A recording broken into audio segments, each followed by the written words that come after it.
대엽 시청자 유신 주주 여러분들 반갑습니다. 유신 관련돼서 여러분들이 알고 계셔야 되는 중요 이슈 내용들 전달해 드리고 있는 담당 멘토 이진욱입니다.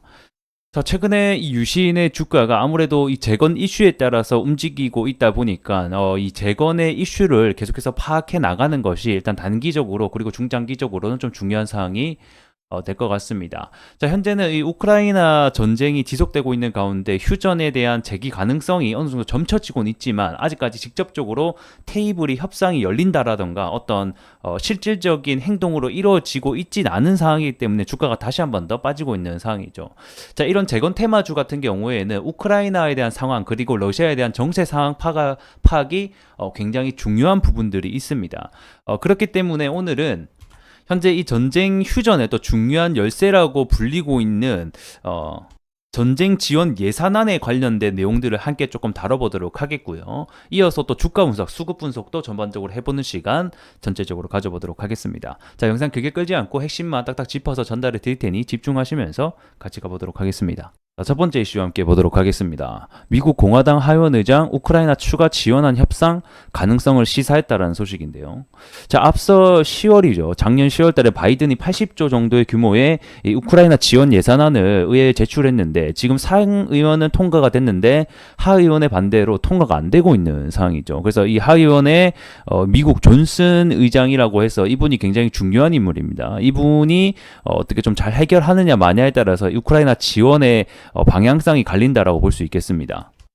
자, 그러면 하의원들이 왜 우크라이나 예산안을 반대를 하고 있는지 이유를 먼저 알아야 될 것 같은데, 일단은 첫 번째는 아무래도 미국 입장에서 우크라이나를 지원을 해주고 있는 상황이죠. 계속해서 2년 넘게. 그 금액이 지금 현재 100조가 넘어가고 있어요.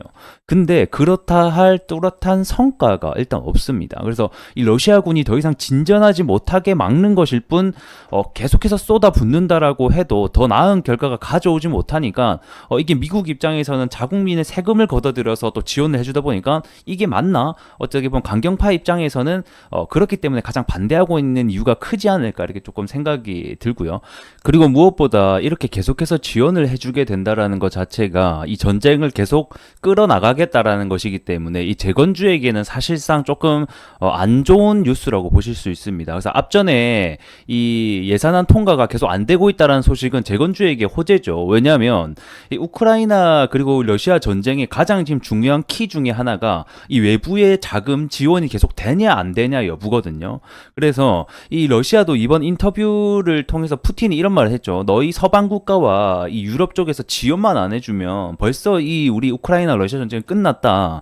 이렇게 얘기를 한 만큼 지금 서방 국가와 그 다음에 뭐 유럽 국가들의 지원을 계속 해주냐 안 주냐가 결국에는 우크라이나 전쟁이 계속 이어지냐 안 이어지냐의 중요한 키포인트가 된다고 보시면 됩니다. 그래서 이러한 뉴스를 제가 여러분들에게 가져온 것이고요. 이번에 이 공화당 하의원 측에서는 뭐 어떤 식으로 협상을 하고 있는지에 대한 내용을 보게 되면 일단은 첫 번째는 그냥 일단 돈을 주는 게 아니에요. 이제는 대출의 형식으로 자, 지금은 내가 너희들한테 빌려줄 테니까 너희 상황이 조금 나아지면 나중에 다 갚아. 이런 식의 형태가 지금 나오고 있는 거고, 두 번째는 러시아의 자금이 그리고 자산이 미국에 좀 동결돼 있는 부분들이 있거든요. 이걸 가지고 우크라이나에게 지원해주겠다 뭐 이런 내용도 나오고 있고요. 그 다음에 세 번째는 지금 현재 러시아가 뭐 천연가스라던가 이 천연 자원을 가지고 이거를 가지고 이제 전쟁 자금에 투입이 많이 되고 있는 상황인데, 이 또 미국에도 천연 자원이 많지 않습니까? 이거를 다시 한 번 더 미국이 수출을 확대를 해가지고 이 러시아에 대한 자금이 좀 줄어들 수 있도록 할 수 있는 방안을 여러 가지를 좀 기획 중에 있다라고 합니다. 그래서 아래 내용을 보게 되면 이 우크라이나에 대한 무상 지원이 아닌 유상 지원, 제가 아까 말씀드린 대출에 대한 형식과 그 다음에 러시아 측의 동결 자산을 몰수해서 이걸 좀 활용하겠다라는 부분이 지금 현재 거론이 되고 있기 때문에 추후에 이 우크라이나 지원안이 정말 통과가 되는지 안 되는지 여부를 함께 좀 지켜봐야 되는 문제이지 않을까 싶습니다. 만약에 정말 추가 지원안이 다시 한 번 더 통과가 된다라고 하면 그만큼 이 기간이 전쟁이 더 지속이 될 수 있기 때문에 사실상 재건주에게는 좀 안 좋은 소식이 될 수 있다. 이렇게 좀 전달해 드리도록 하겠습니다. 자, 그리고 관련된 뉴스를 한 개 더 보게 되면, 자, 젤렌스키가 미국 지원이 없으면 단계적으로 후퇴에 직면한다. 이런 뉴스가 있죠. 그래서 아까 제가 말씀드린 대로입니다. 이 미국의 지원 그리고 유럽의 지원이 결국 없으면 우크라이나는 결국 후퇴할 수밖에 없어요. 지금 현재 상황이 포탄도 없어가지고 지금 제대로 전쟁이 지속되지 않는 상황이라고 저는 알고 있거든요. 작년에 이제 지금 그 미국의 지원이 끊기게 되면서 굉장히 어려운 상황이라고 알고 있습니다. 자, 이러한 상황 속에서 계속해서 미국의 예산이 통과가 안 되면 결국에는 이 젤렌스키도 방법이 없기 때문에 이 휴전에 대한 가능성을 좀 염두에 두지 않겠나라고 보고 있습니다. 그래서 내용을 보게 되면 결국 뭐 미국의 군사 지원이 없으면 우크라이나 군은 조금씩 후퇴할 수밖에 없다. 자, 지금 현재 포탄도 없다는 것을 뜻한다라고 나와 있죠. 그러면서 결국에는 이 지금 젤렌스키가 이 존슨 하원 의장에서 계속해서 통과할 수 있도록 예산안이 지원을 호소를 하고 있는 상황이라고 보시면 됩니다. 자, 마지막 뉴스입니다. 우크라이나 대선 불발에 대한 뉴스인데요. 뭐 크게 주가에 영향을 미칠 만한 요소는 아닙니다만 가볍게 보시면 좋을 것 같습니다. 원래 이 젤렌스키가 2019년 5월 달에 취임을 해서 올해 5월에 임기가 끝났는데요. 그래서 원래라고 하면 3월 달에 대선을 이제 준비를 하고 치러야 됐는데 사실상 지금 전쟁 중에 있기 때문에 아무래도 이 대선을 치르지 않고 자동으로 좀 임기가 연장이 될 것으로 보고 있습니다. 그래서 뭐 한 측에서는 뭐 네가 저기 푸틴이랑 다르게 뭐냐, 푸틴도 이번에 거의 장기 집권을 다시 한 번 더 성공을 했죠. 그래서 민주주의의 정당성을 보여줘라 뭐 이런 의견도 있고요. 뭐 한 측에서는 전쟁 중이니 계엄령이 떨어진 상황이니 어쩔 수 없다라는 의견도 있고 뭐 다양하게 존재한다라고 보시면 좋을 것 같습니다. 그래서 오늘 뉴스는 좀 간단하게 이렇게 좀 정리를 해보도록 하겠고요.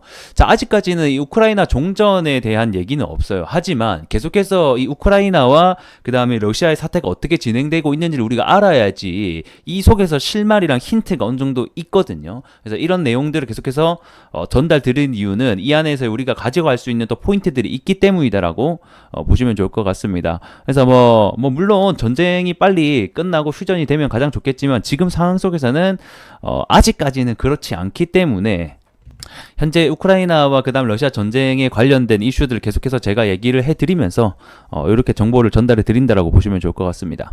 자, 유신 차트 함께 보도록 하겠습니다. 제가 앞전에도 말씀드렸던 중요 가격대가 있죠. 3만원에서부터 28,000원 여기 가격대 사이, 이 가격대를 안 깨주는 게 일단 중요하겠고, 앞전에 29,000원에서 3만원대를 계속해서 지지해주고 있었는데 이 가격대를 이번에 이탈을 하게 됐고, 그리고 다시 한 번 더 추가적으로 이 가격대를 좀 돌아서려고 지금 노력을 하고 있는 상황이다라고 보시면 좋을 것 같습니다. 그래서 이 가격대, 그러니까 3만원 가격대를 다시 한 번 더 탈환을 해줘야지 여기 3만원에서부터 우리 개인들이 많이 들고 있는 이 3만원, 4만원 위의 구간까지 볼 수 있다는 점.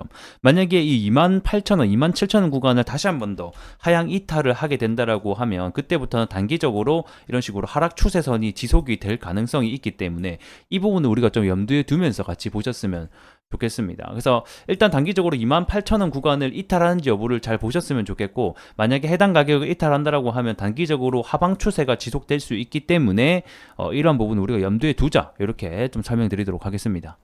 만약에 이 구간을 이탈하지 않고 이 박스권 구간 안에서 주가가 논다라고 하면 다시 한 번 더 주가가 올라가기 위해서는 아무래도 뭐 실적 부분이 될 수도 있고요. 근데 지금은 이 실적 부분보다는 더 중요한 게 결국에는 이 우크라이나 재건 테마가 다시 한 번 더 올라와 주면서 앞전에 큰 파동을 냈던 것 자체도 전부 다 이 재건 관련 테마로 올라갔던 기록들이거든요. 그래서 그런 부분들이 다시 한 번 더 올라와 주는지 여부를 체크해 주시는 게 더 중요할 것 같습니다. 그래서 일단은 28,000원에서부터 3만원대 가격 사이에서 주가가 여기 안에서 왔다 갔다 하는 것은 큰 의미 없이 횡보를 하고 있는 중이다라고 보시면 좋을 것 같고, 주가가 횡보를 한다라는 것은 어떤 의미냐면 아직 위로 갈지 그리고 아래로 갈지 방향성을 정하지 못했다라는 뜻이기도 하기 때문에 다시 한 번 더 하방으로 간다라고 하면 조금 더 리스크 관리가 필요할 것 같고요. 만약에 상방으로 간다라고 하면 다시 한 번 더 3만원, 5천원 이상을 돌파해 주는지를 체크해 보자, 이렇게 정리하도록 하겠습니다.